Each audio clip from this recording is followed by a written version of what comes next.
The only time it respects people's opinions is when people boycott shit and it works, like this Bud Light thing. Yeah. And now people are like, don't do that again. Yeah. Like, be careful, because look what happened to Bud Light. Well, who controls Bud Light? That's the question. Why would they make a dumb decision like that? Are they trying to ruin Bud Light? And why would they want to ruin Bud Light? Are they trying to take down some of our most iconic American brands? And why would that help? I don't think they were trying to. I don't think they had any idea this was going to happen. It's this ESG thing that everybody has to dedicate a certain amount of their time to, woke stuff. Who mandates that? It's a good question. Where's the ESG money come from? Is that government? Like, where's that come from? And it's they have scores, and the ESG score of your corporation determines what you get. And the problem is also you get these people that are coming out of college, like this lady who made the decision for Bud Light.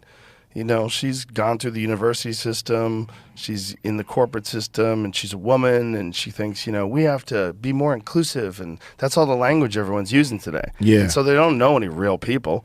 They don't know regular people. They have no idea that if you take a brand, Bud Light, which is like known for, blue-collar drinking people, that they like to fucking watch football and drink Bud Light, and then all of a sudden you have this mentally ill person who's just an attention whore, and you make a big deal out of putting this person's 365 days of womanhood. You put that on a Bud Light can, and they freak the fuck out. Yeah. And then Kid Rock shoots a bunch of them, and then it's on.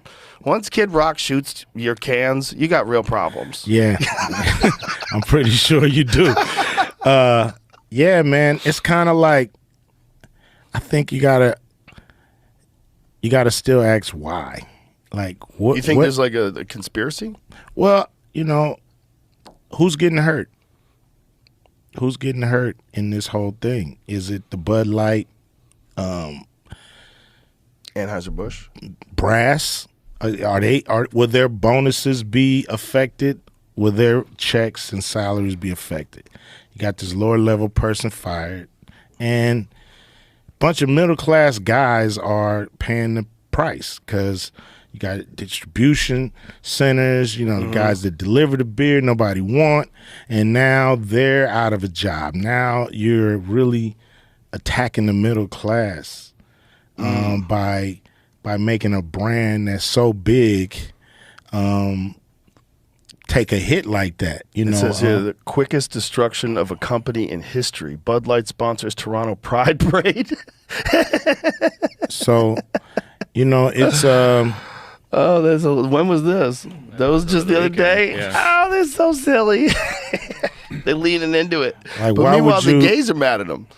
The Pride people are mad at them because they didn't support Dylan Mulvaney, so they like kicked it out of gay bars. You don't win, either way at the end of the day. But, I think about the companies that own these companies, the people that own these companies, and why would they let a decision like that take the company down? I don't think they thought it was going to. I think this is a legitimate public outrage one where they just pushed too far and people went, fuck you. And it wasn't even like a real promotion. It was a thing they sent a can to this person, this Dylan Mulvaney person. But I don't think it went anywhere else. I think it was just like, here, this is for you, and you put it on social media. They made some sort of a partnering deal, and that was it. So why Target do the same thing?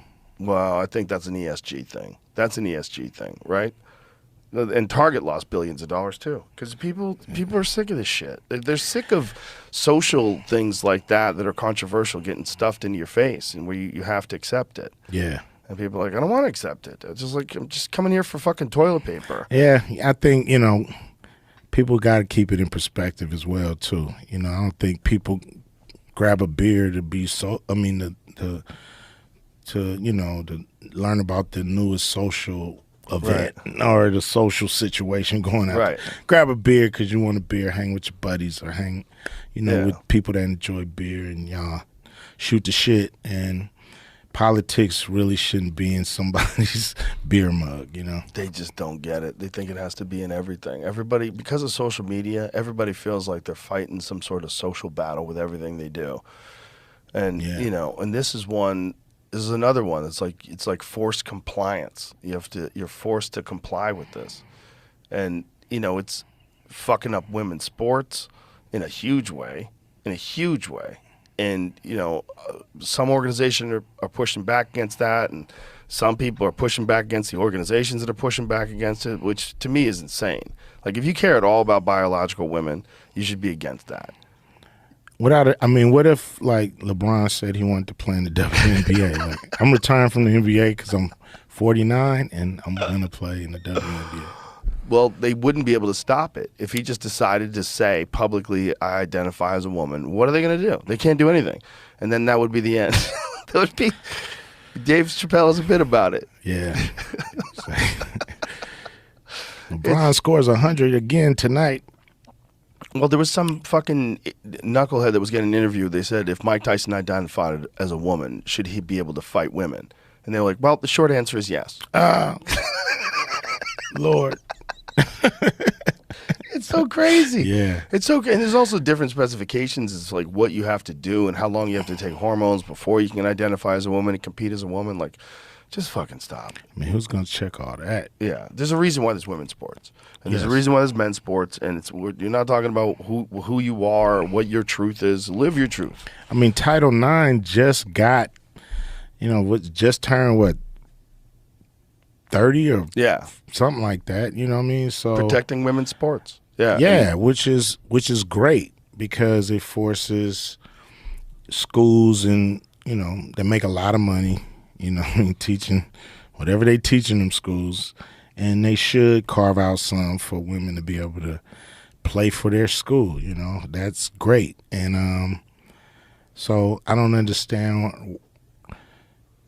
Sometimes things don't make crazy man sense. And when they don't make crazy man sense, I just back out.